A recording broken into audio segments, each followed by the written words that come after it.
Okay. Ayan. A'udzubillahi minasyaitonirrajim. Bismillahirrahmanirrahim. Alhamdulillahi wassalatu wassalamu ala rasulillah. Amma ba'd. Allahumma 'allimna ma yanfa'una wanfa'na bima 'allamtana wa zidna ilma. Amma ba'd. Assalamualaikum warahmatullahi ta'ala wabarakatuh. Abante kayo, huwag kayo sumandal para at least makuha niyo yung attention. Makafocus yung utak niyo. Kasi pag nakasandal ka, yung utak mo, yung kalahati, nahati. Diba? Kasi nagpapahinga. Yan, dito kayo humiga. Pwede. Huwag dyan sa likod. At least mas malapit kayo. So, bismillah, nag-stop tayo sa tinatawag kahapon. Wala eh. Wala akong kahapon kasi nasa Antipolo ako. Saan? Pamahihintay nag-stop. Pero yung huling nakuha natin, yung tinatawag na ano yung huling nakuha natin? Waalaikumsalam. Yung huling nakuha natin, nasaan si Ishaq? Sa school? Dapat lang. Yung huling nakuha natin, tinatawag na gulo. Yung gulo, yung pagiging pagmamalabis. Pag sinabi yung pagmamalabis, yung sumusobra yung tao sa isang bagay. Bawa, matakaw ka, tapos busog ka na, kumakain ka pa, nag-take out ka pa. So, gulo, ang tawag dun sa Arabic, gulo. Nagkaroon ka ng gulo sa pagkain. Tama? So, nakuha natin yun. Binanggit natin dalawang uri ng gulo. Yung sumobra ka sa isang bagay o nagkulang ka dito, sinubrahan mo naman yung pagkukulang mo. Diba? Iba, yung nanay, galit na kasi tamad ka mag-aral. Sumusobra ka na. Diba? Pero kung tutusin, nagkulang ka. Kasi tamad ka mag-aral, hindi ka mautusan. Sumusobra ka na. Diba? So, ibig sabihin, pag sinabi natin ng gulo sa Arabic, hindi lang siya yung pagmamalabis na sumusobra ka sa isang bagay. Pwede na sumobra ka sa isang bagay na nagkukulang ka doon. Nakuha ninyo? Di ba? Nagkulang ka, tapos nagkulang ka sa isang bagay, tapos sinubrahan mo. Kumbaga, ano sa Tagalog yun? Meron tawag sa Tagalog na yan eh. Yung bagay na tamad ka, tapos sinubrahan pa yung katamaran mo. Batugan. Yun. Kumbaga, ubod ka ng batugan. Abdullah Dalpagi, napaka-batugan mo, di ba? Pag galit na yung tao, batugan ka. Sa Islam, sa ginagawa natin ng pagsamba, yung ibang tao may ganun din. Na halimbawa, magsasala na, batugan din ka pa nagsala. Imbis na yung asar, 3:30, nagsambayan siya palagi, alas 4 na, so batugan. Yung duhur, 12, ginawa niyang duhur sa asar na. So, batugan. Ay, hindi ikaw yun. Huwag kang umiti. So, halimbawa, ganun nangyari. Batugan. Yung isa naman, yung parang sumobra. Di ba yung batugan parang nagkukulang palagi? So, itong dalawang sitwasyon, bawal yun sa Islam. Ang tawag din ay gulo. Ayan yung dahilan kung bakit yung mga relihiyon ng mga Kristiyano, kung bakit naligaw sila sa kanilang reliyon, na dapat yung Islam ang sinunod nila patungkol kay Jesus. Di ba? Na pinadala ni Allah Ta'ala si Jesus sa Banu Israel, sa angkan ng mga Israel. Anong ginawa ng mga Kristiyano? Ginawa nila, sumobra sila. Ginawa nilang Diyos. Sa Hudyo naman, sumobra sila. Sinabi nila, hindi Diyos, hindi rin propeta, kung hindi anak daw ng pokpok. Kung hindi man ang Israel, hindi yan sinaniwala kay Jesus. Nakuha ninyo? Hindi rin sinaniwala kay Maria. Alayhi wassalatu wassalam. Pero tayo, naniniwala tayo, hindi siya anak ng sa labas, hindi rin siya Diyos, nasa gitna. Ay propeta ni Allah at alipin ni Allah. Nakuha ninyo? Hindi tayo sumobra, hindi tayo nagkulang. Ang tawag doon sa sobra at kulang na yung tinatawag na gulo. Nakuha ninyo sa Arabic. So, nakuha natin yun. At nakuha rin natin yung batas. Ano yung batas hatol ng Islam sa isang nagbibigay ng batas ng maliban sa Islam? Yun, nagtagal tayo doon eh. Nakuha mo? Upaw? Nagtagal tayo doon. Paano halimbawa yung isang nga, sinasabi natin na shirk. Shirk. Yung pagkuha ng halimbawa, yung isang tao na naniniwala siya na mayroong nagbibigay ng biyaya maliban kay Allah, ay shirk yun. Kasi naniwala ka na mayroong Panginoon maliban kay Allah. Kung naniniwala yung tao na to na meron nagbibigay ng biyaya maliban kay Allah na tinatawag yung shirk. Ganun din patungkol sa batas. Kapag naniniwala ka na ang batas maliban sa batas ng Islam ay mas mainam pa kaysa sa batas ni Allah, shirk din yun. Nakuha ninyo? So, ang pinaliwanag natin paano yung sitwasyon ng mga Muslim sa Pilipinas. Ang sinusunod natin na batas dito, batas ba ng Islam? Batas ba ng Islam sa Pilipinas? Hindi, amin. Punta ka sa barangay, pag na may nasapak ka. Di ba barangay ka, batas ba ng Islam susundin ni chairman? Hindi, batas ng gobyerno. So, ibig sabihin ba nakagawa tayo ng shirk? Di ba, pinaliwanag natin yan na dalawang uri ng kufur. Ang ibig sabihin ng kufur yung paglabas sa Islam. May dalawang uri yan. Ang unang kufur na gawain, ang tinutukoy dito na gawain, may dalawang kufur na gawain dito. Ang unang kufur na gawain, ito yung hindi mo na kailangan tanungin yung tao na ginagawa mo ba to na kufur yan o hindi. Kapag nakita mo yung gawain na yun, automatic alam mo yun na kufur yun, nakalabas sa Islam. Halimbawa, yung pagluhod ng mga rebulto, tatanungin po ba yung tao na yan, halal ba yan o hindi? Di ba automatic, pag nakita mo yung tao na yun, na lumuluhod maliban kay Allah, automatic yung gawain na yun ay kufur na nakalabas sa Islam. So, hindi mo na kailangan paglilinaw doon na ano ba yung ginagawa mo? Naniniwala ka ba na labas ka sa Islam o hindi? Hindi mo na kailangan linawin yun. Tama? Ikalawa, yung kailangan mo ng paglilinaw. Kailangan mong ipalinaw sa tao na ginawa mo ba yan na naniniwala ka ba na ganito yan, haram yan o hindi? Tama? Halimbawa dito yung pag-inom ng alak. Yung isang tao uminom ng alak. Tama. Ano bang hatol ng Islam sa pag-inom ng alak? Haram. Bawal, di ba? Tama. Ngayon kailangan mo pa rin, minsan, kailangan ipalinaw sa tao yung kanyang ginagawa. Kasi kapag kambawa, tinanong ng isang tao na, uminom ka ng alak, haram ba yan o halal? Tama. Kapag uminom siya ng alak, naniniwala siya sa alak na yun ay halal, kufur yun. Labas siya sa Islam. Bakit? Kasi meron sa Quran pati sa Islam na haram talaga yung alak at alam pati mga bata alam. Yung batas na yun, bawal talaga yung alak. Pag ginawa mo, naniwala ka sa puso. Kasi ang issue dito yung puso. Yung kailangan dito yung tanongin yung puso. Naniwala ka ba na haram to o halal? Tama? Kapag naniwala siya na iniinom niya yung alak ay halal, kufur yun. Labas yun sa Islam. Ibig sabihin, yung taong umiinom na, tapos naniwala siya na halal yung alak, labas siya sa Islam. Pero kapag iniinom niya yung alak, naniniwala siya na haram, pero iniinom niya kasi matigas yung mukha niya, makasalanan siya, Muslim pa rin siya. Nakuha ninyo? Ang tawag sa Arabic na al-istihlal, yung ginagawa mong halal yung isang bagay na bawal. Kapag sino man sa mga tao ginagawa niyang halal yung bawal, o ginagawa niyang bawal yung halal, ay lalabas siya sa Islam. Pero kailangan ng paglilinaw. Hindi kahalintulad sa isang yun, hindi mo na kailangan linawin. Naiintindihan ninyo? Anong lumuhod sa rebulto? Kailangan pa ba tanungin yun? Halal ba yan o haram? Hindi na. Yung gawain na yun, automatic yun nakakalabas sa Islam. Pero itong gawain kasi na isa, ay hindi siya na basta-basta nakakalabas sa Islam, dapat tanungin mo muna yung tao. Naiintindihan ninyo? So halimbawa pa dito yung pagnanakaw. Tama? Yung pagnanakaw ba, haram ba o halal? Haram. Tama? Pero kapag ang isang tao gumawa nun, ay minsan kailangan tanungin, bakit ka nagnakaw? Hindi, yung pagnanakaw sa atin, pwede naman sa Islam. O kapag ganun na, ay labas na siya sa Islam. Kasi bakit? Binangga niya yung batas ng Islam.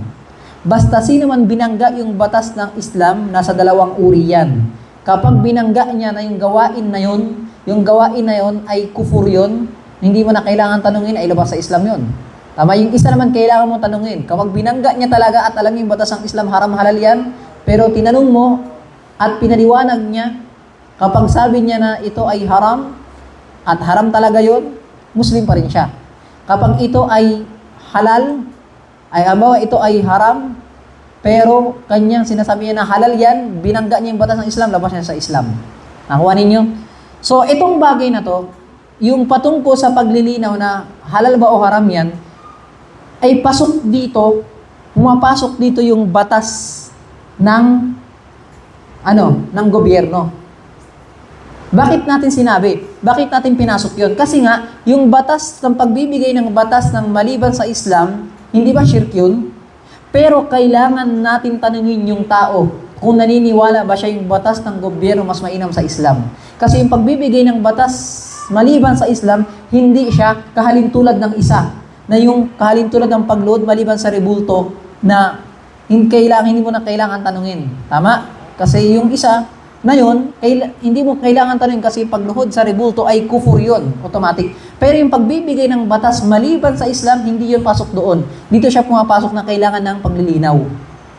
Tama? Ngayon, una sabi natin na unang paglilinaw dito, kapag ang isang tao na to, ang nagbibigay ng batas maliban sa batas ng Islam, naniniwala na ang batas ng gobyerno mas mainam kaysa sa Islam, kufur yun, labas sa Islam yun. Pag namatay siya, sa impyerno siya habang buhay. Nakuha ninyo, hindi siya Muslim. Kapag ang isang tao naniwala na yung Islam ay mainam at pareho lang ng gobyerno, yung isa kasi, yung gobyerno mas mainam kaysa sa Islam, ay kufur yun. Kapag na ikalawa, naniwala siya yung Islam, pati gobyerno, pareho lang. O kahit hindi gobyerno, basta maliban sa batas ng Islam, pareho lang, labas sa Islam yun. Labas pa rin sa Islam. Ikatlo, kapag naniniwala siya yung Islam mas mainam, tapos yung batas ng gobyerno ay nasa ibaba, hindi maganda, hindi mainam, pero pinahintulot niya ang pagbibigay ng batas sa korte ng gobyerno. Sabi niya, pwede lang din naman. Hindi naman, wala naman mga kapinsala. Nakuha ninyo, ito ay kufur pa rin, labas pa rin sa Islam. Dito sa tatlong to, wala tayo dyan. Nasa ikaapat tayo. Ano yung ikaapat? Yung alam natin sa inyo, naniniwala kayong Islam mainam, di ba? At alam ninyo na ang paghatol ng gobyerno ayaw ninyo. Di ba? Sa puso ninyo ayaw nyo naman talaga, pero wala tayong matatakbuhan. Di ba? May sarili ba kayo barangay hall? Wala. May sarili ba kayong mayor sa Manila? Wala. May sarili ba tayong korte? Wala. Nangyari, napupunta tayo sa barangay hall, sa korte, sa mga kasi wala tayong matakbuhan. Pero yung puso natin, ayaw natin at naniniwala tayong Islam mas mainam pa rin. Sa ganyung senaryo, pinapahintulot sa atin ang Islam. Nakuha ninyo? Kahalintulad na halimbawa ni Abdullah, ay naglakbay siya, pumunta ng Sambuanga naglakad. Tapos nawalan siya ng pagkain at ng pera. May nakita siya ng baboy ramo. Ay kapag di ka kumain, matitepok ka. O lagay natin, meron doon barbecue, niluluto sa daanan. Di ba? Eh wala ka nang matatakbuhan. Kaya alimbawa lang wala kang matatakbuhan, wala na. Tama? Hindi ka mabigyan ng pera, wala kang pagkain. Ngayon, kapag di ka kumain, tepok ka, mamatay ka na. Tama? So ngayon, dun sa bagay, sa sitwasyon na yon, papahintulot sa'yo kumain ng baboy. Ngayon, ang tanong dito, halal ba yung baboy o hindi? Haram. Pero bakit ka kumain? Wala ka ng choice. Yung puso mo ba gusto mo? Hindi. Ganun din yung pagbibigay ng batas dito sa Pilipinas. Ayaw mo rin kasi wala kang matatakbuhan. Naintindihan ninyo? Pinapahintulot ng wala tayo kasi tayong matatakbuhan. Ngayon, ang case dito, okay, tapos tayo doon, di ba? Paano ustad yung mga nag-aaral ng attorney? Di ba? May mga Muslim na attorney sila. Nag-aaral sila ng batas maliban sa batas ng Islam. Tama? Nakuha ninyo, pasok pa rin sila sa apat na yon. Kapag nag-aral sila ng attorney, naniniwala sila na ang batas ng gobyerno mas mainam sa Islam, kufur yun. Tama? Ikalawang senaryo, kapag nag-aral sila ng law, yung pag-aral ng law, na naniniwala silang Islam, pareho lang ng gobyerno, kufur yun, labas sa Islam yung nag-aral ng law. Ikatlo, kapag nag-aral sila ng law, tapos naniniwala sila yung Islam mas mainam, pero pinahintulot nila ang pagbibigay ng batas. Maliban sa Islam, kufur din yun. Pero kapag nag-aral sila ng law, naniniwala sila ang Islam mainam yung Islam. Tama? Tapos, ayaw nila sa puso nila mag-aral. Tama? Pero nakag-aral lang sila, hate nila ang pag-aaral ng law sa puso nila. Pero dahil nga walang Muslim na pwede mag-aral, na pwede protektahan ang karapatan ng Muslim, pagdating sa korte ng Pilipinas, papahintulot sa kanila. Nakuha ninyo? Dapat yung puso nila nandun pa rin yung hate. Naintindihan ninyo? Kapag nag-aral ng law, kasi yung pinag-aral mo itong batas maliban sa Islam. Pero hindi advisable. Hindi maganda yung mag-aral ng batas ng gobyerno ng law kapag wala kang pundasyon sa reliyon ng Islam. Hindi mo alam yung tauhid. Hindi mo alam yung akida. Hindi mo alam yung karapatan ni Allah Ta'ala at sa mag-aaral ka. hindi advisable na mag-aral ka. Although, doon sa ika-4 na sitwasyon papahintulot sa'yo, pero kailangan mo ng pundasyon ng iman at ng Islam. Kasi bakit? Kahit sabihin mo na hate mo, wala ka namang panghawakan sa relihiyon mo sa puso mo Tama ba? So dito, doon sa makasok sa ika-4 na case yun. Anyway, tapos na tayo doon. Lipat tayo ngayon sa tinatawag na, saan na? Pamahiin. Tama? Upaw, pamahiin tayo. Niniwala ka ba upaw sa pamahiin? Niniwala ka? Delikado ka. Tirahin nyo na to. Isako nyo yan, ha? So, ano ibig sabihin? Ang sabi sa batas ng Islam, annal asla fit tiyara at tahrim. Ang batas daw patungkol sa pamahiin sa Islam ay ito ay haram. Ito ay bawal. Bawal maniwala sa pamahiin. Nakuha ninyo? Ano ibig sabihin nun? Ito, ang pag sinabi mong pamahiin, ito yung bibigyan mo ng kahulugan. Bibigyan mo ng kahulugan. Bibigyan mo ng kahulugan ng swerte o malas. Ng swerte o malas, yung mga bagay na nakikita mo, naririnig mo. Nakikita mo, naririnig mo, naaamoy mo yung lugar, yung panahon, o kaya yung mga hayop o yung pangyayari. Nakuha ninyo, yun ang ibig sabihin ng pamahiin. Bibigyan mo ng kahulugan. Yung lahat ng nakikita mo, may nakita ka isang bagay, binigyan mo ng kahulugan na dalawa, may bibigay ng swerte, magtataboy ng malas. Yun yung pamahiin. Ang hukom dito ng Islam ay ipinagbabawal yan. Nakuha ninyo?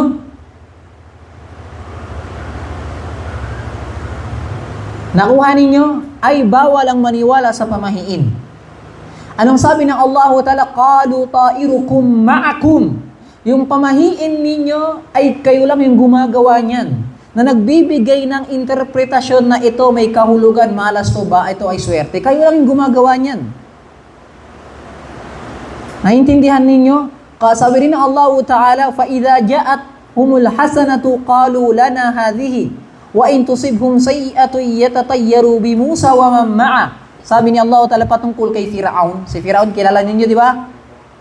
Kilala si Firaun, hindi? Kilala ninyo. Kapag nagdadawa si Musa sa kanila na maniwala kayo kay Allah, ito yung tauhid ni Allah, ito yung akida, ito, bawal ka maniwala sa pamahiin, ganyan-ganyan. Alam niyo nangyayari kapag dinadawan sila ni Musa alayhi salatu wassalam, sinasabi ni, kapag may nangyayari sa Egypt na hindi maganda, halimbawa, nagkaroon kumalat dati yung palaka sa buong Egypt. Sabi mo, yung buong Manila nagkaroon ng palaka. At buong pati bahay, pati kanal, umabot yung palaka dati sa buong Egypt. Anong sabi nila?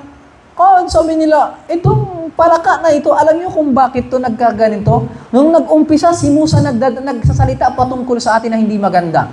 Ito kung bakit nagkaroon tayo ng kamalasan dito kasi nung nagdadawa si Musa.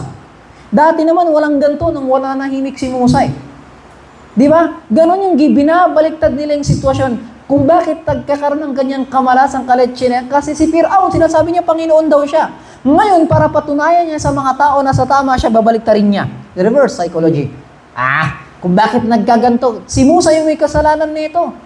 Sabi ko na sa inyo, ako yung Panginoon Nung lumabas si Musa na dapat sambahin daw yung nag-iisang Diyos, tinan nyo, nagkaroon tayo ng kamalasan. Nagkaroon tayo ng mga, kumalat yung palaka sa buong Egypt. Di ba? Hindi nakatulog yung tao. Kokak, ganun. 24/7, ganun.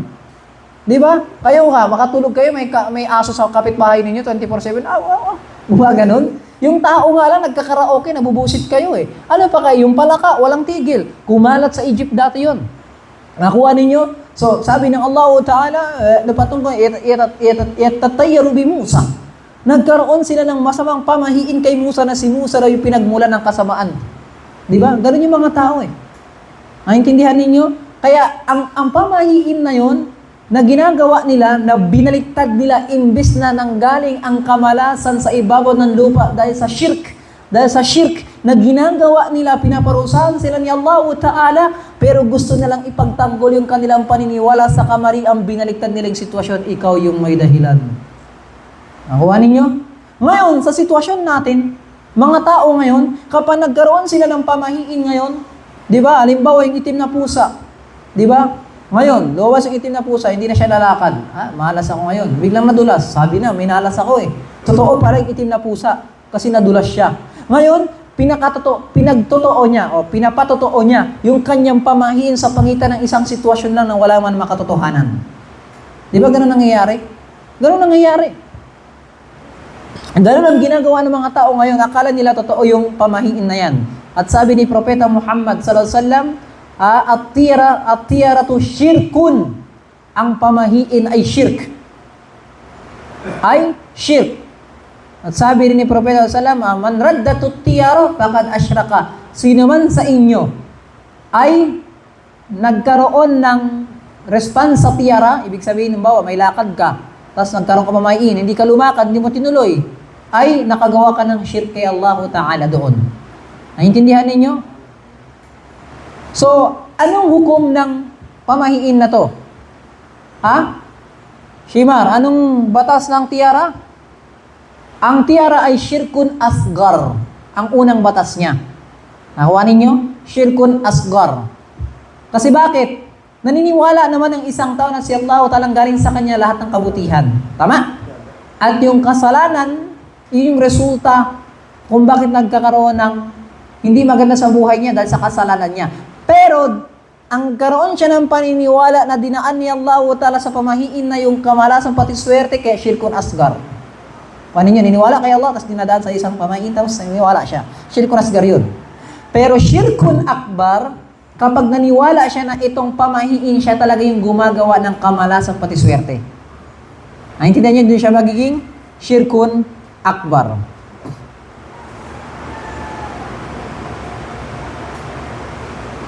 Yun ang patungkol sa tinatawag na at-tiyara, pamahiin. Next, number 21 na ba? 21 na. Number 21, sabi dito, la turbatu hawadisul ard bihawadithis sama illa bidalil. Ay hindi raw pwede bigyan ng koneksyon ang nangyayari sa mundo na may connection siya sa nangyayari sa langit. Wala raw connection yan. Tama? Walang connection. Ano man ang nangyayari sa mundo, walang connection yan sa nangyayari sa kalangitan, Abdullah. Halimbawa, nagkaroon ng COVID. Di ba? O sabihin ng tao, kasi yung araw, ganito nangyayari, kaya nagkaroon ng COVID. So, ang sabi dito, walang connection yung nangyayari sa lupa sa nangyayari sa kalangitan. Nakuha ninyo? Halimbawa, lumindol. Ang dahilan niyan kasi umulan. Di ba? Walang connection yun. Sabi niya, umulan. Kasi may kinakasal na tikbalang. Di ba? Tinuturo sa mga kabataan yung ganyang paniniwala na tinuturo sa kanila mag-shirk. Di ba? O halimbawa, may rainbow. Di ba yung rainbow? Tama? Alam niyo yung rainbow? Alam niyo ba yung rainbow? Iba't ibang kulay? O lumabas yung rainbow kasi bakit? Kasi may kinakasal na anghel daw. Di ba? Anong sabi dito? Walang koneksyon ang nangyayari sa lupa na nangyayari sa kalangitan o wala ring koneksyon na nangyayari sa langit na nangyayari sa lupa. Tama? O kaya nagkaroon ng eclipse. Ano yung eclipse? Di ba yung nawala yung liwanag ng araw? Hindi nangyayari sa Pilipinas yun eh. Ang nangyari lang sa Pilipinas pag gabi yung eclipse. Pero pag araw kasi, ay matatakpan ng buwan yung araw tapos biglang didilim. Eh nangyayaring eclipse sa ibang bansa kapag araw. Sa Pilipinas, gabi. Kaya hindi nakikita. Kaya madilim na, kapag dumilim yung araw, ganun pa rin, same pa rin. Nakuha ninyo? So, ang eclipse halimbawa, ay sasabihin, nag-eclipse, may namatay, kaya ganyan nangyayari. Walang connection na nangyayari sa langit nangyayari sa lupa, maliban kung ano lang sinabi ng Islam. Bakit? Anong sabi ng Allah Ta'ala? Halimbawa, sinabi ni Allah patungkol sa araw at sa buwan. Inna syamsa wal qamar ayatani min ayatillah. Sa hadith ni Propeta Muhammad. Inna syamsa wal qamar ayatani min ayatillah. Yung araw at buwan, kabilang sa aya ni Allah. Kabilang sa aya. Tama? Anong sabi? La yang kasifan limauti ahadin wala lihayati. Hindi yan nagkakaroon ng eclipse kasi may pinanganak o kaya may namatay. Walang connection yun doon. Yan ay babala ni Allah Ta'ala. Yung eclipse. Ang eclipse, parang lindol yan pati bagyo. Kapag lumindol, di ba matatakot ang tao? Kasi babala yun. Yung nangyayari din sa eclipse ay pareho lang ng lindol pati bagyo. Babala rin ni Allah Ta'ala yan. Warning yan. Ang palatandaan ng Yawmul Qiyamah. Nakuha ninyo? Kaya dapat ang isang tao kapag lumindol, anong ginagawa ng tao? Pag natatakot, nagdudua kay Allah Ta'ala. Baka tamaan ka ng lindol. Kapag nag-eclipse din, ganun din dapat yung tao magdua, magsala. Mayroong ang sambayan niya, tinatawag na salatul khusuf.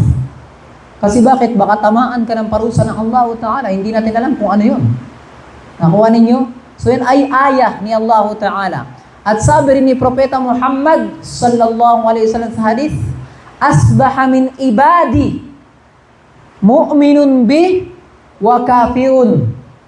Meron daw sa mga alipin ni Allah, sa mga tao, na nagiging kafir sa Kanya, at meron naman nagiging mananampalataya sa Kanya. At sabi ni Propeta Muhammad, فَأَمَّا مَنْ قَالْ, at sino man nagsabi na kapag umulan, di ba? Umulan, na umulan dahil ito ay awa ni Allah sa atin, ito ay biyaya. Kung baga yung ulan, naniwala ka na ito ay sa permission ni Allah, na binigay ni Allah. Walang connection yan sa lupa, sa kalangitan. Ay naniwala ka na nasa control ni Allah, ay isa kang totoong mananampalataya kasi lahat ng nangyayari sa kalangitan ay binibigay mo na control ni Allah yan. At sabi niya, wa'am famidhalika mu'minun bi.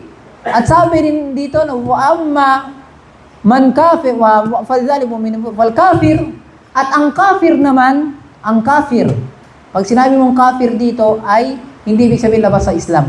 Ito ay syirkun asgar. Nakuha ninyo? Kasi bakit? Naniwala sa pamahiin eh. Nakuha ninyo? Ang salitang kafir dalawa. Pwede malabas sa Islam, pwedeng Muslim, syirkun asgar. Katulad ng binanggit natin sa paghukom, batas kanina. Ngayon sabi dito, amma kafirun, sino man naging kafir, yun yung sinasabi na umulan, binawin kada wa kada. Umulan kasi ang star, ganito nangyari, yung itsura niya, o zodiac sign. Nakuha ninyo, naniniwala ka sa zodiac sign, ang naniniwala sa zodiac sign ay shirk. So, ibig sabihin dito, ang pinupunto dito ni Propeta Muhammad sallallahu sa amin, ang pinupunto dito sa hadith, hindi ka pwedeng maniwala na kapag umulan, sasabihin mo umulan yan dahil zodiac sign ngayon, swerte. Kasi ang araw ganito, ang bituin ganito itsura. Bawal mo gawin yun. O kaya naman lumindol, sasabihin mo kaya lumindol kasi ang araw pati ang buwan ganito nangyari sa kanila, nagkaroon ng drawing, lumabas si Jupiter, lumabas si Mars, si Mercury, sino pa yung mga planeta na yan? Di ba? Kumbaga, sinasabi mo na ito ay natural disaster. Di ba? Sinasabi yung pinagbalita natural. Ang natural disaster ay shirk. Yun ang gusto pinupunto rin sa hadith. Sino man maniwala sa natural disaster na ito ay nangyayaring kalamidad, natural lang yan, hindi kontrol ni Allah, shirk. Huwag kayong maniwala sa ganun. Ang lahat na nangyayaring pinsala, pati dito ay kagawa ng tao ng kasalan at pinahintulot ni Allah yan. Walang natural disaster. Nakuha ninyo? Yan ang tinutukoy dyan.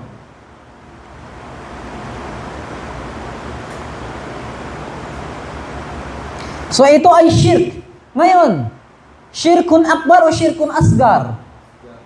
Ay, ang unang batas niya ay shirkun asgar kapag naniwala ka ng zodiac sign, halimbawa, zodiac sign, okay, yung mga bituin, okay, yung mga araw at buwan, sila yung dahilan kung bakit umuulan. Pero niwala ka na si Allah ay nagpaulan, dinaan sa kanila yung dahilan, shirkun asgar. Gumawa ka ng sabab nang wala kang dalil, shirkun asgar. Pero kapag naniwala ka na ang mga bituin na yan, o shooting star, siya yung nagbago ng kapalaran mo upaw, maliban kay Allah, shirkun akbar. Labas ka sa Islam. Parang, si Allah Ta'ala walang connection dyan. May shooting star, magdudua ako, manalangin ako. Ganon ka. Tama? Shirkun akbar kapag naniwala ka ng shooting star, makapagbigay sa'yo ng swerte ng kapalaran sa buhay mo. Shirkun akbar. Pero kapag naniwala ka na si Allah Ta'ala ang nasa kanyang lahat ng bagay at dinaan niya shooting star, shirkun asgar. Pero parehong shirk yun. Huwag ka masyadong kumpiyansa. Naintindihan ninyo? Parehong shirk.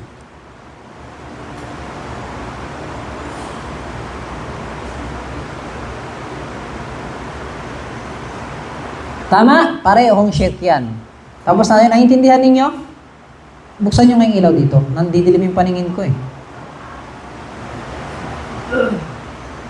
Ayan. Ang itim na ni Shimar, hindi ko makita. Madilim pa.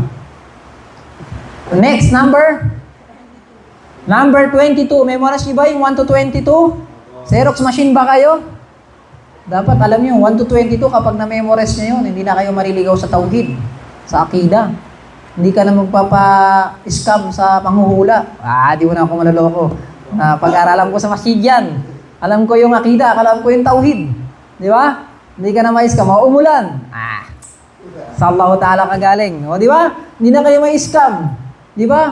O sabihin sa'yo, alam ko kung nasaan nakalagay yung wallet mo. Hindi na. Napag-aralan ko sa mosque yan. May tauhid kami. O, di ba? Ganon. Kaya dapat alamin nyo ito, 1 to 22, 23, 25, hanggang 25 lang to. Makuha nyo na yung tauhid, pating akida. Master nyo na agad, ustad na kayo. Diba? Di na kayo magpapa-scam.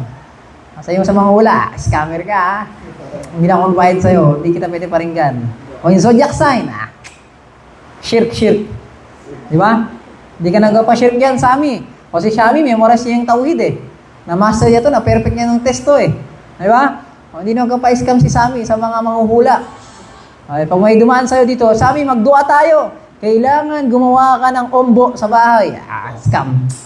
Wala na yan. Hindi na ako naniniwala dyan. Sa Allah Ta'ala lahat yan. O kaya may ampan. Di ba yung tinatali dito yung ampan? Sa tiyan? O pampaswerte daw. O sabihin sa'yo, may sulat pa nakalagay dyan. Wala na yan. Sa Allah Ta'ala tayo diretso. Scammer kayo eh.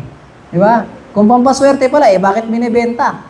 Dapat kunin mo. Ba't bibenta mo? Swerte. Para ikaw yung maging swerte, huwag mo ibenta. O, di ba? Pampaswerte at binibenta. Nakuha ninyo? So, ayan. So, nakuha natin. So, number, ano na? Number 22. 22.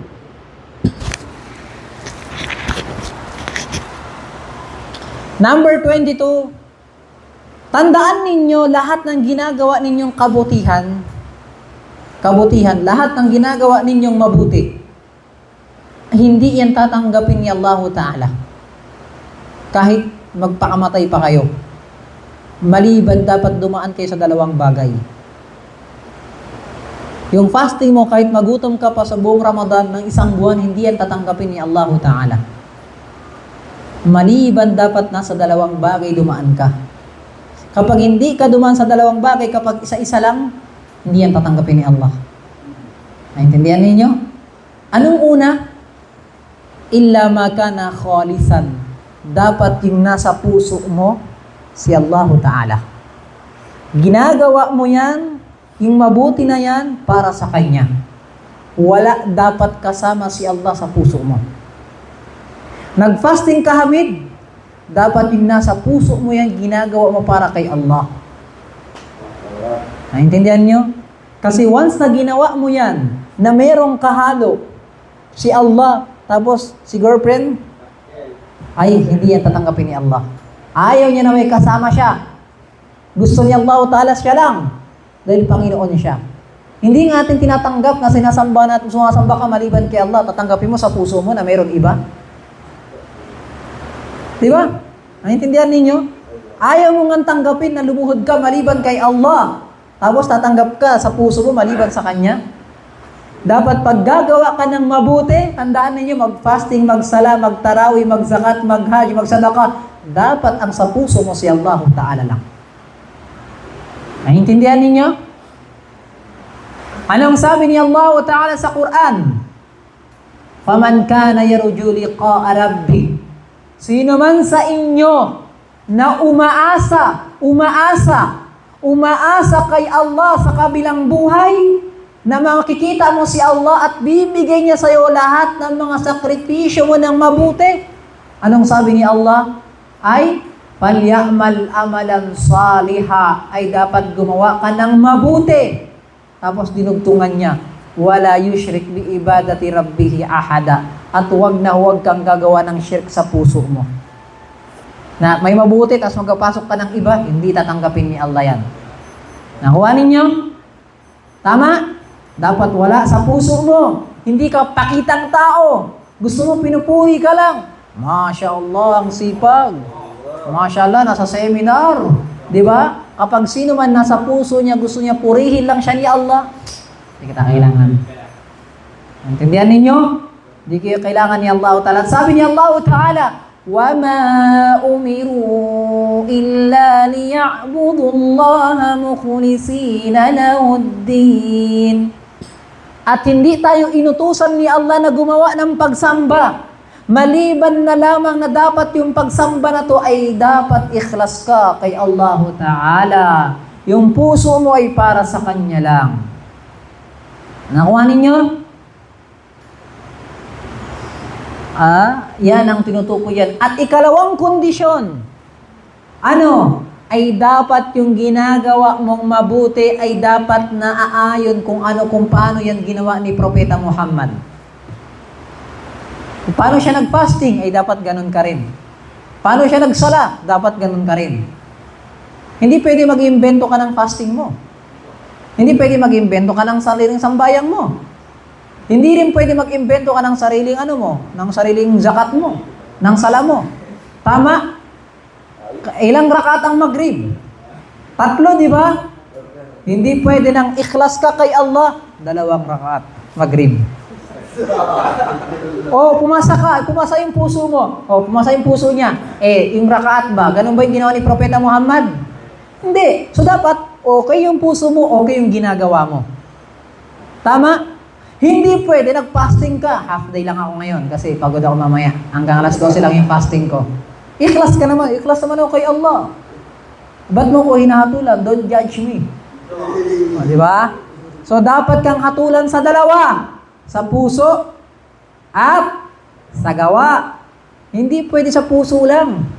Tama, yung puso mo, kayo lang ni Allah. Walang nakakala niya. Pero yung gawain mo, dapat hatulan ka rin. Okay, gawain ba ni Propeta Muhammad? Ganyan, half day lang ba? O hindi rin pwede na mag-fasting ka, may OT. Overtime.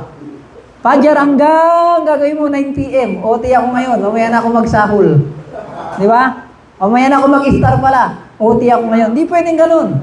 Dapat kung anong ginawa ni Propeta Muhammad, hanggang doon ka. Tama? So yun ang tinutukoy din na hindi ka pwede gumawa ng kabutihan. Hindi yan tatanggapin ni Allah, Abdullah. Dapat yung puso mo malinis kay Allah at kay Propeta Muhammad SAW. Kaya sabi ni Allah Ta'ala sa Quran, na binanggit niya yung dalawang yan. Tabarakalladhi biyadihil mulku wa huwa ala kulli shay'in qadir. Alladhi khalaqa al-mauta wal hayata liyabluwakum. Susubukan kayo, ayyukum ahsanu amala. Sino sa inyo gagawa ng kabutihan? At tinutukoy ng kabutihan dito, sino sa inyo nasa ikhlas at sino sa inyo susunod sa sunnah ni Propeta Muhammad. Yun ang tinutukoy doon. Nabuhay ka para gumawa ng pagsamba at ang pagsamba mo itatanggapin ni Allah sa dalawang bagay, sa ikhlas pati sa sunnah. Tama? Yun ang tinutukoy doon ni Propeta Muhammad ni Allah Ta'ala. Kaya sabi rin ni Propeta Muhammad, innamal a'malu binniyat. Lahat ng gawain ninyo ay gagantimpalaan kayo ni Allah, nakadepende sa puso ninyo. Kung ang puso mo dyan, si Fatima, kaya ka nagsambayang, di ba? O kaya nag-fasting ka para purihin ka ni Zainab. O, di ba?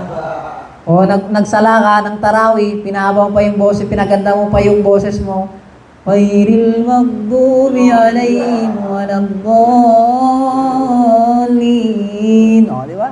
May pag-ganong-ganong ka pa para purihin ka ng mga babae. Sabi ng babae sa'yo, di ba? Yung imam na yun, gusto ko makita paglabas, silipin nyo kung sino yun. Baka si Hamid yun, di ba? Gusto ko yan si Hamid, di ba? O kaya naman yung babae naman, pagsambahin sila para sabihin, kung hari, nakatakip yung mukha, yung palang magpakita, di ba? Uy, mamaya tayo 7-Eleven pagkatas ang tarawih. Di ba? Okay, maganda akong wari, magsambayang ka, di ba? Pupunta ka paling mo doon sa Ermita, para makinig sa seminar. Hindi, punta ako doon, yung pala, titingin ka lang ng chicks. Yung naka-pink, tingnan mo kasi yung hijab niya pink, di ba? Kung wari, punta ka para gumawa ng mabuti, di ba? Kung wari, si Aladdin, di ba? Punta siya ng Alandoni, doon siya mag-iftar.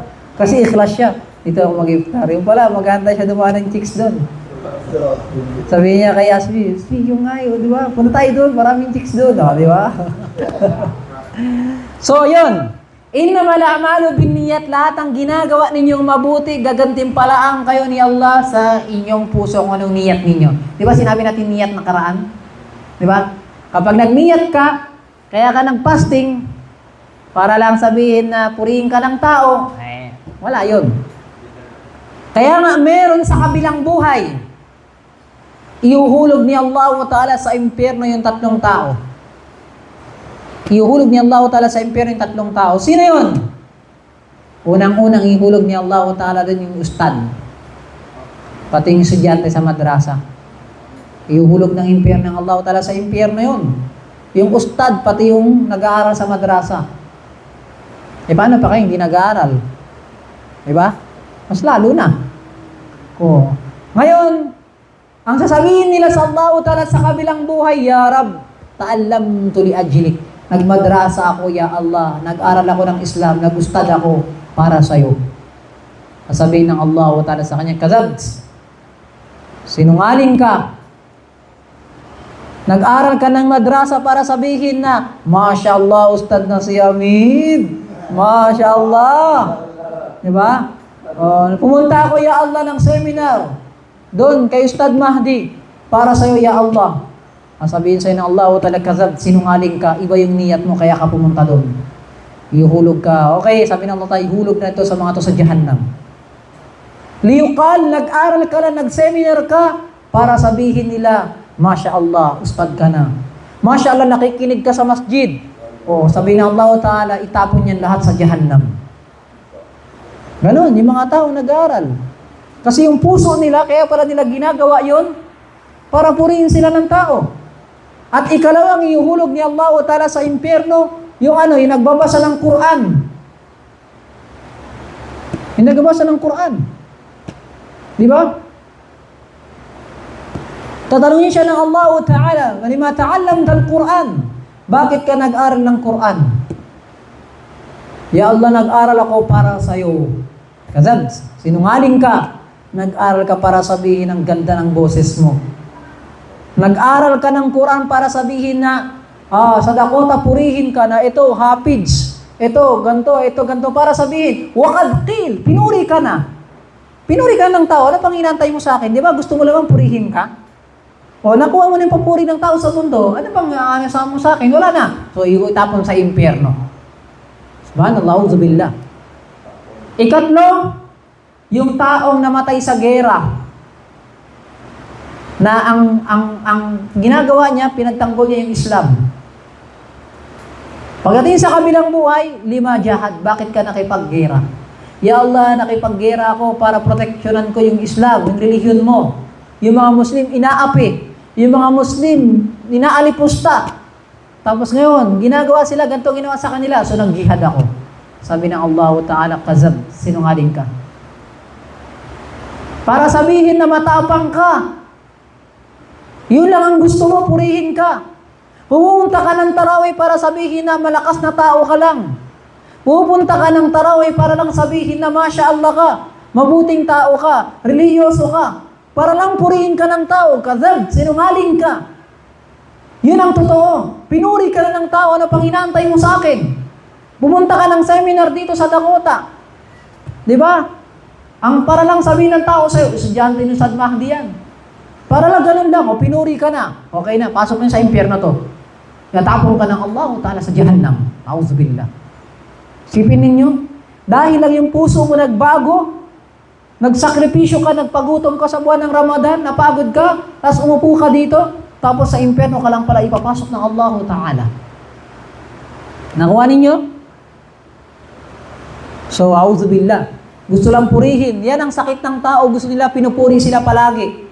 Puri ng puri ng puri ang gusto nila. Hindi na nagsasawang purihin sila. Kapag hindi pinupuri, hindi gagalaw. Kapag hindi pinuri, hindi tutulong. Kapag hindi pinuri ng tao, wala siyang gagawin. Sakit ng tao na gusto niya pinupuri siya. Kaya dito lumalabas yung kayabangan eh. Alam niyo ba yung pinakadahilan kung bakit may kayabangan sa ugali ng tao? Minsan naging resulta yan ng tao kapag hindi siya pinupuri. Kasi nagangad siya lagi ng papuri, palatandaan ng hindi siya naging ikhlas. Na palatandaan ng ginagawa niyang kabutihan hindi para kay Allah Ta'ala. Kasi kung para kay Allah Ta'ala, hindi mo kailangan purihin ka. Di ba? Ang tao ganun minsan kung bakit nagiging mayabang. Wala siyang ikhlas. Kasi gusto niya pinupuri siya palagi. Nakuha ninyo? So, auzubillah, naway protektahan tayo ng Allah Ta'ala sa ganyang ugali. Naway protektahan tayo ng Allah Ta'ala na hindi tayo maging ikhlas. Auzubillah. Nakakatakot yung mga ganyan.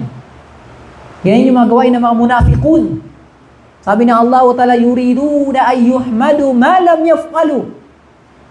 Gustong-gusto ng mga munafik, yung mga pagkungwaring mga Muslim, na pinupuri sila kahit wala silang ginagawa. Isipin ninyo, walang ginagawa, gusto pinupuri. Alam niyo sa may memes, kung hari tumutulong may binubuhat. Diba kung hari tumutulong siya? Yung pala gusto lang niya purihin siya na, mashallah, ito tumulong to. Diba? Para lang purihin siya. Auzubillah sa mga ganyan mga kaugalian, na ganyan mga pakikitungo. Astaghfirullah alazim. Diba? O si Ustad, kapag walang tao, hindi mag-seminar. Kasi walang makikinig sa kanya. Kasi gusto niya purihin lang siya ng mga tao. Kapag si Ustad Mahdi, gusto niya purihin lang siya ng mga tao para bago siya magsalita. Kapag walang makikinig sa kanya, hindi siya mag-seminar. O ikaw naman, hindi ka makikinig kasi wala kang kasama. Gusto mo marami kayo. So, ibig sabihin, gumagawa ka ng isang bagay, hindi para sa ikhlas. Gusto mo lang sabihin na nakikisama ka. Di ba? So, auzubillah, dapat ayusin ini. Kaya dapat lagi natin dinudua kay Allah na ayusin na Allah yung puso natin. Kasi kapag naging maayos yung puso mo, maayos yung mga gagawin ng katawan mo. Nakuha ninyo? So, yan. Next number. Number 23. Number 23, al-aslu fil ibadat bi kulli muta'alliqatiha at-tawqif.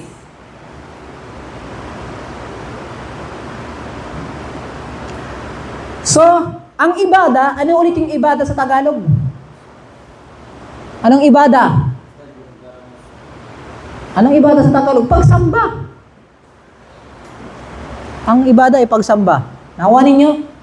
Ang pagsamba, anong halimbawa ng pagsamba? Sala. Fasting. Hajj. Zakat. Siyam, fasting na yun eh. Ano pa? Shahada. Ano pa? Lahat daw sabi niya ng uri ng pagsamba dito, lahat sa kanyang dahilan, sa kanyang itsura, katangian, sa lugar, sa panahon, at kung ilan man yung pagsamba na to ay dapat naayon sa dalil. Okay, para maintindihan ninyo. Saan galing o sino nagsabi na tayo ay magsala? Yung Islam. At ang pagsambayan ay pagsamba rin. Tama? So, ang pangangsala ay gagawa ka ng pagsamba kung ano lang sinabi ng Islam. Tama? Ibig sabihin, ang isang pagsamba, gagawin mo lang to kapag may sinabi yung Islam. Pag walang sinabi ang Islam na may pagsamba dyan, huwag kang gagawa ng pagsamba. Bawal yun. Tama? Kapag walang inutos yung Islam, eto sa araw na to may gagawin kayo, huwag kang gagalaw. Huwag kang gagawa ng isang bagay. Tama? O kapag may sinabi ang Islam, may gagawin kayo dito, gawin mo. Naintindihan ninyo? Tama? Kasi, ang unang pamantayan sa pagkakaroon ng pagsamba at walang pagsamba kung ano lang ang sinabi ng Islam. Naintindihan ninyo? Sino yung nagsabi na may fasting tayo? Ang Islam. Tama? Sino nagsabi sa inyo na Ramadan ng fasting ng wajib? Ang Islam. Pagkatapos ng Ramadan, may wajib pa ba na fasting? Wala na. So huwag kang mag-iimbento ng pagsamba. Naintindihan ninyo? So yun. Ito yung patungkol sa pagsamba. Sala, zakat, fasting, hajj. Lahat yan ay hindi ka pwede mag-imbento ng pagsamba maliban kapag may sinabi yung Islam. Tama? Yung kanyang uri ng anumang pagsamba yan. Yun yung number 1. Anumang uri ng pagsamba, bawal ka mag-imbento. Ikalawa, ay yung sabab. Yung sababiya, pag sinabi mong sabab, ito yung may pagsamba dito. Ito yung walang pagsamba. Walang pagsamba dito. Pero nagsabi ka na kapag sino man nagsamba dito, meron siyang gantimpala kay Allah. Naglagay ka dito ng sabab. Tama? Halimbawa, para maintindihan ninyo. Yung, halimbawa, yung birthday ni Propeta Muhammad, di ba? Maulud. Narinig niyo yun? Sabi, kapag sino man nagmaulud, ay meron kang gantimpala kaya na para nag-hajj. Para nakapag-hajj. Sino sa inyo gusto mag-hajj? Di ba lahat tayo? Nung sinabi dito, kapag nag-celebrate ka ng maulud, para kang nag-hajj. So, yung issue dito, ay yung para kang nag-hajj, yung gantimpala. Naglagay ka ng gantimpala sa isang ibada nang wala naman talaga. Tapos sabi mo ay gantimpala, tapos ibada. Naglagay ka ng gantimpala sa isang ibada nang wala naman talagang ibada ng maulud. Tama? So, bawal ka maglagay ng sabab ng isang gantimpala o ng parusa sa isang ibada nang wala naman talaga yung ibada na naglagay ka ng gantimpala tapos pati ng parusa. Naintindihan ninyo? O halimbawa, sino man ang hindi gumawa ng ibada na ito may parusa, bawal ka maglagay nun. Kasi ang parusa pati gantimpala ay kung ano lang sinabi ng Islam. Ano ka? Pulis? Sabi mo, okay, maglagay ako ng... O kaya, pwede ba, halimbawa, ang isang tao, halimbawa, nang ikulong mo yung tao ng 3 araw walang ginawang kasalanan? Pwede ba? Hindi. Ganon din, hindi mo pwedeng bigyan ng parusa yung isang tao, mag-imbento ka na may sumamba dito, pag ba't iniwan mo ito, may kasalanan ka kay Allah. Wala yung pagsambat, mag-imbento ka ng parusa pati ng gantimpala. Bawal yun. So sa sababiya, tinatawag na sabab. Ikatlo, yung katangian ng ibada. Katangian ng ibada. Katangian. Halimbawa yung sala, ilang rakaat? Ay maghrib, ilang rakaat? 3. Ang katangian niya, paano? Yung nakatayo, magruku, magsujud. Di ba yun yung katangian ng ibada? Tama? Hindi ka pwede magdagdag doon ng katangian. Magsalam ka. Assalamualaikum warahmatullah. Assalamualaikum. Di ba mga ganun? Sino nagsabi sa'yo magdagdag ka ng katangian sa sala? Meron ba? Wala. Ang katangian sa ibada ay kung ano lang sinabi ng Islam. Hindi ka pwede magbawas, hindi ka pwede magdagdag. Tama? May nakita ko na ganun sa ibang masjid. Di may ganun? Nakita niyo ba yun? May Assalamualaikum warahmatullah. Assalamualaikum warahmatullah. Dinubuksan niya, Assalamualaikum warahmatullah. Assalamualaikum warahmatullah. Katangian yun ng pagsamba. Hindi ka pwede magdagdag, hindi ka pwede magbawas. Naiintindihan ninyo? Ang Islam lang ang pwede magsabi kung ano yung katangian ng sala. Tama? Ang susumerong pa nga yan. Nagsambayang siya eh. Ginawa niya. Allahu Akbar. Ang dahilan niya, Allahu Akbar. Ang dahilan niya, ano? Ang dahilan niya, yung panahon daw ni Propeta Muhammad kasi naka-espada sila. Di, anong... Benilaw. So, nagdagdag ka, nagbago ka ng katangian ng ibada. Di ba, hindi ka pwede mo baguhin mo yung katangian ng itsura ng ibada, kailangan ng dalil. Di ba? Naintindihan ninyo? Hindi pwede yun. Kasi ang katangian ng pagsamba, kung ano lang sinabi ng Islam, at sa may sabab, hindi ka pwede maglagay ng may parusa dyan o may gantimpala sa ibada na yun, wala naman talaga. Tama? At yung ibada rin, na hindi ka pwede mag-imbento ng ibada. Unang pag-imbento ng ibada, tapos yung maglagay ka ng sabab ng ibada at katangian ng ibada. Ika-4, fi makanil ibada, sa lugar na kung saan, mag-imbento ka ng ibada sa lugar na yon. Tama? Halimbawa, magsambayan ka dun sa libingan. Di ba? O kaya magzikir ka ng magzikir halimbawa yung meron yung sa lugar, yung halimbawa yung sa libingan nga, maggawa ka ng sambayang doon. Di ba? So, nag-imbento ka sa mo yung libingan kasi parang masjid lang yan. O, di ba? Yan tulad mo sa masjid. O, yung bar. Magsambayan ka sa bar, parang masjid lang din. Doon ka magzikir, doon ka magsunna ka pa, di ba? Tapos magzikir ka pa doon sa bar. Di ba? Tapos tugs. Ano yun? Gaganon ka? Di ba? So, tapos sabihin mo na, pwede magsala dito ng wajib. Kahalin tulad ng masjid lang. Di ba? Hindi ka pwede mag-imbento ng lugar aladin. Sabi mo pareho lang. Tama?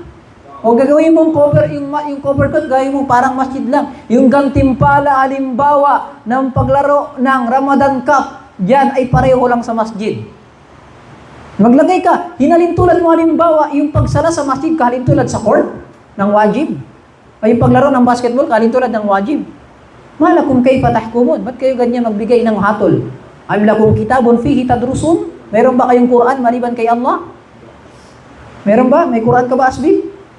O hindi tayo pwede mag-imbento ng isang uri ng pagsamba sa lugar, sa kanyang itsura, sa sabab, pati sa isang ibada. Number ano na? Hindi, yung sa may ano? Sa may ibada. Number 5. Sa zaman, sa panahon. Sa panahon. 'Di ba? Unang-una sa isang pagsamba, bawal ka mag-imbento ng pagsamba. Ikalawa, bawal ka mag-imbento ng sabab, ng dahilan. Maglagay ka ng parusa ng gantimpala sa isang pagsamba, bawal ka mag-imbento. Ikatlo, bawal ka mag-imbento ng itsura. Number 4, ng lugar. Nasabi mo yung lugar na to, parang pwede ka mag-ibada dyan. O sa gubat, pareho lang sa masjid. Di ba? Tapos liliwalay ka sa masjid, doon ka sa gubat. Tama? Ikalima, yung panahon. Tama? O halimbawa, yung panahon na, ayun yung Eid. Yung Eid al-Fitr, pati Eid al-Adha. Di ba yung Eid natin? O meron pa tayong Eid. Eid Maulud. Di ba? Tama? Bakit? Kasi ang pagsamba sa panahon, kung ano lang sinabi ng Islam. Meron ba sa Quran at sa Hadith nang sabi ng Rasulullah, sino man mag-celebrate ng Eid ng Maulud, ay parang meron siyang gantimpala kay Allah? Wala.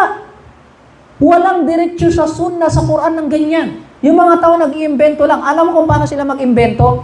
Pwede daw tayong magmaulud kahit hindi nagawa ni Propeta Muhammad.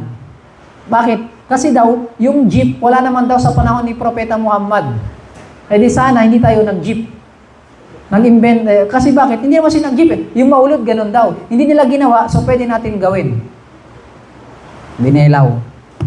Bakit? Ang tinutukoy sa jeep, yung gamit. Ang gamit, ang sinusunod ni Propeta Muhammad, yung kanyang lugar.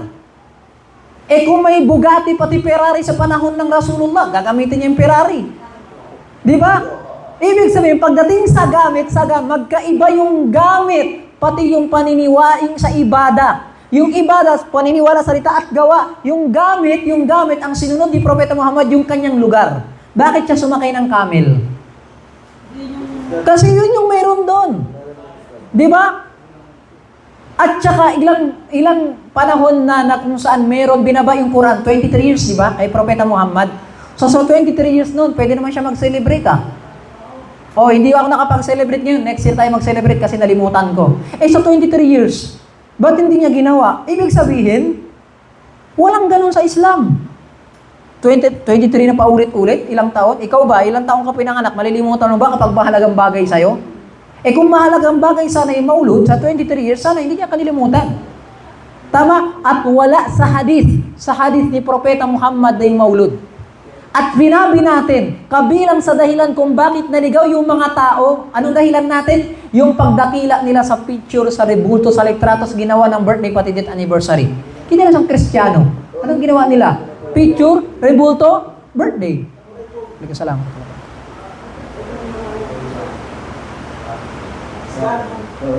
Salamat. Okay, inshallah. Salamat. Nakuha ninyo? Kay birthday? Hindi pwede yun. Pero, eto ang tanong ko sa inyo. Anong pinagkaiba ng kasalanan ng birthday mo, pati nag-celebrate ka ng birthday ng Rasulullah? Anong pinagkaiba niya? Kasalanan pareho yun. Ang pinagkaiba niya, kapag nag-celebrate ka ng birthday mo, kasalanan mo yan, pero hindi mo binago yung Islam. Yung sa maulud, nagdagdag ka sa relihiyon ng Islam. Napansin ninyo? Kasi ikaw, hindi ka naman naniniwala na yung birthday kabilang sa Islam eh. Nag-celebrate ka lang kasi, bakit? Trip ko lang naman Di ba? Kapag trip mo lang, bahala ka dyan, kasalanan mo yan, pero hindi mo binagi. Ito yung tinatawag na bid'ah. Kapag nagbawas ka sa 6 na to, sa pagsamba, nagdagdag ka, ikalawa, sa may sabab, nagdagdag ka, sa katangian ng ibada, nagdagdag ka, sa lugar ng ibada, sa panahon at miqdar, yung bilang ng ibada. Ilang rakat yung Maghrib? 3. Pag nagdagdag ka ng 4, nagdagdag ka sa bilang ng ibada, bawal din yun. At kapag ginawa mong dalawa, bawal din yun. Tama? Sino yung nagsabi sa'yo magsala ka na Maghrib 3 rakaat sa panahon, di ba? Nakuha natin panahon ng 6 o'clock. Ang Allah Ta'ala. Bakit hindi mo gawin yung Maghrib alas 5? Kasi, sinabi sa Quran, di ba? Aqimus salatu luluki syams ila ghasaqil layl wa Quran al-fajr, inna Quran al-fajr kana mashhuda. Di ba? Magsala ng Fajr, ng Maghrib, ng Isha. Di ba? Sa Quran meron sa hadith. So, ibig sabihin, pagdating sa panahon, hindi ka pwede mag-imbento ng ibadah sa panahon maliban sinabi ng Islam. Tama? Yung Eid, sino nagsabi mag-celebrate ka ng Eid pagkatapos ng Ramadan? Islam. Sa Eid al-Adha, Islam. So, bakit may walang nakalagay sa Quran pati sa susunna yung celebrate ng Maulud? Kasi wala naman talaga. Tama? Yung Asar, alas 3, pwede ko na mag-asar ng alas 2. Pero sino nagsabi siya ng alas 3? So, sa ibada ng panahon, hindi ka pwede mag-imbento, pati ng bilang ng number, hindi pwede. 6 yan. Ulitin ko. Yung pag-imbento ng anumang uri ng pagsamba, ikalawa sa may sabab, sa dahilan, ikatlo sa kanyang katangian, ikaapat sa kanyang lugar, ikalima sa panahon, ika-6 yung bilang. Tama? Okay. Para maintindihan yung 6 na yun, kuha tayo sa isang sala, sa isang ibada. Kuha ninyo. Pagsama-samahin natin siya sa isang ibada. Yung sala, unang-una, number 1 yung kanyang pagsamba. Tama? Yung sala, ilang wajib sa isang araw? 5. Hindi ka pwede magdagdag ng pang-6. Tama? Ang 5 na ito ay tinatawag niya jinsul ibada. Yung talagang hindi ka nag-imbento ng nagdagdag, nagbawas. Yan yung original niya. Tama? Yan yung number 1. Yung ibada, hindi ka nagdagdag, hindi ka nagbawas 5 sala sa isang araw. Ikalawa yung sa may sabab, sa dahilan. Tama? Sa sala na to, sasabihin mo, sino man nakapagsala ng Maghrib ay meron siyang anghel na 5,000 na anghel. Puprotektahan siya. So, nagdagdag ka ng sabab doon nang wala kang dalil, bawal yun. O sino man magzikir, pagkatapos ng Maghrib, meron siyang anghel na 1,000 na anghel. Puprotektahan ka ni Allah sa kamalasan. Protektahan ka ni Allah sa kahirapan. Tama? Hindi ka pwede magdagdag ng sabab, mag-i-connect mo sa isang ibada. O sino man nag-iwan ng sunna ng Maghrib, ay merong parusa sa libingan. Hindi ka pwede magdagdag sa isang ibada na to ng sabab, ng dahilan. Nakuha ninyo? Ano bang ikatlo? O yun na yung sa may sabab, di ba? Ikatlo, yung sa kanyang katangian. Anong katangian ng Maghrib? Ha? Ang katangian niya, 2 yung kanyang tasyahud. Tama? Pero isa yung walang tasyahud. Tama? Kasi 3 rakaat yun eh. Yun yung katangian. Huwag natin bilangin yung number. Kasi yung number yung pang 6 yun. Yung Maghrib, pagkatapos mo ng isang rakaat, sa ikatlong rakaat ay magtasyahud ka na. Yun yung katangian. Bawal ka magdagdag, magbawas sa katangian ng sala. O halimbawa, inakikita natin na, Assalamualaikum warahmatullah. Assalamualaikum warahmatullah. Nagdagdag ka ng katangian doon, bawal yun, walang ang dalil. O magbawas ka ng katangian sa ibada, bawal yun. Nakuha ninyo? May ganun, nakikita ko sa Golden Mosque, may ganun nga eh. Naintindihan ninyo, bawal yun. Kasi nasaan dalil? Kasi nasa loob ka ng ibada. Nasa loob ka ng ibada. Sino magsabi sa'yo ng katangian na yan, dagdag mo yan? Di ba? O sino nagsabi sa'yo, bawasan mo yung katangian na yan? O magtakbir, Allah Akbar. Di ba? Sino nagsabi sa'yo na ganyan yung katangian ng pagtakbir? Ultimo nga, pagpasok ng CR, tinuruan tayo eh. Pati pagtulog sa sala pa kaya, iwanan ng Islam. So, perfecto yung Islam. Hindi ka pwede mag-imbento ng katangian. Nakuha ninyo? Number 4, yung lugar. Sino nagsabi kapag wajib yung sambayang sa masjid ka? Islam. Hindi ka pwede sabihin na ang wajib ng sambayang sa masjid, pareho lang kapag nasa barangay hall ka. Hindi ka pwede mag-imbento ng lugar. Tama? Nakuha ninyo. Number 5, yung zaman, yung oras ng ibada. Sino nagsabi sa yung Maghrib alas 6? Islam. Hindi ka pwede ka mag alas 5? Hindi. Yung nagbawal sa'yo ng alas 5, siya rin nagbawal sa'yo na dagdagan mo yung Maghrib. Siya rin yung nagbawal sa'yo, baguhin mo yung itsura ng ibada. Siya rin nagbawal sa'yo, maglagay ka ng sabab. Siya rin nagbawal sa'yo na magbawas at magdagdag ka. Nakuha ninyo? Ito ang tinutukoy na annal asla fil ibada. Ang unang batas sa lahat ng ibada ay ito ay kailangan ng dalil sa'yo. Sinabi ng Allah, sabi ng Rasulullah.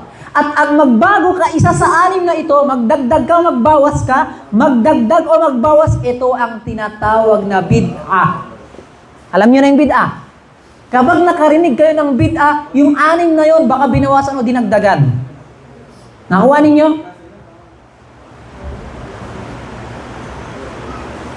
Okay na? Naiintindihan ninyo? Okay na.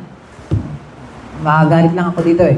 Wala ko doon subhanaka wa bihamdika wa nashhadu an la ilaha illa anta astaghfiruka wa atubu ilaik. Assalamualaikum warahmatullahi taala wabarakatuh.